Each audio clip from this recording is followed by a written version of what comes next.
What up?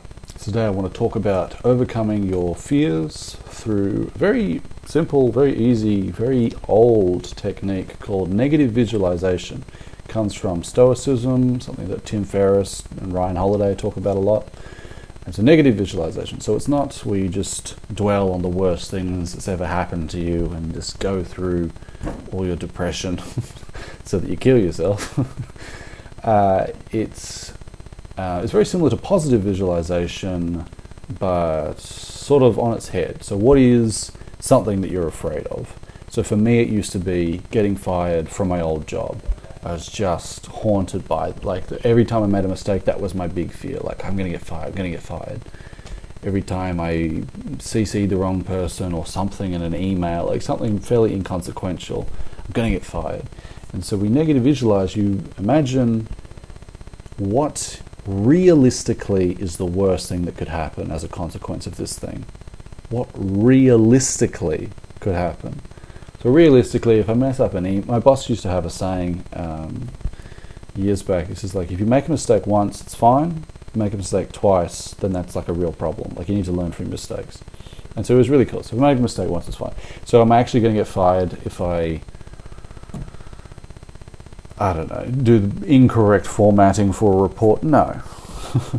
If I negligently just keep doing it for some reason, not learning from my mistakes, then yeah, probably. But realistically, I would get a talking to. And so I'd go through the talking to and be like, okay, well, I could live with that. Then imagine if I actually did fuck something up. Something, I don't know, I just went crazy one day or something and messed up this client meeting. Even that probably wouldn't get me fired, but let's say it did. That really wouldn't be the end of the world. Being fired is incredibly inconvenient, but it's not like I was going to fucking starve to death.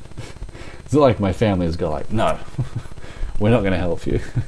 It's not like I wouldn't be able to get a job eventually after months, literally. So just negatively visualizing my big fear about work years ago, that really, really, really helped me. Another thing I used to do it for all the time was for stand-up comedy.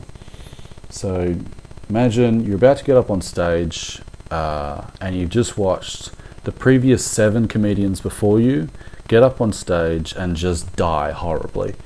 Just 5 minutes of just absolute silence. No one gives a shit in the audience. No one's listening. No one likes it. No one cares. Not even, you'd be lucky to get a giggle. And you're just like, oh, for fuck's sake. And so I would take that opportunity. I'd go to the bathroom or whatever whilst other comedians are performing and just sit down and just negatively visualize, realistically, what's the worst thing that could happen if I get up on stage and I just bomb. And realistically, no one really heckles. I've never been heckled before 50 times on stage. It's never happened. No one's ever rushed the stage. I've never even seen that before. People aren't going to throw rocks at me. If I decide to do very racy humor, I might get slightly disgusted looks.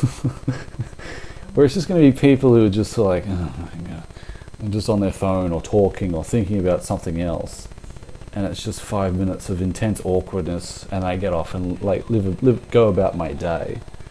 So if you can really tap into what are you really afraid of, and how realistically is that, and what would actually be the consequence of this coming to pass anyway, you'll probably discover, as I discovered, as Tim Ferriss discovered, as Ryan Holiday discovered, as all these different people discovered, there's really not that much to be afraid of, honestly. So what is something that you're quite afraid of right now? What is something that just keeps coming up, that brings anxiety into your life? Would it be useful to try out this technique of negative visualization? Probably. Give it a shot and let me know.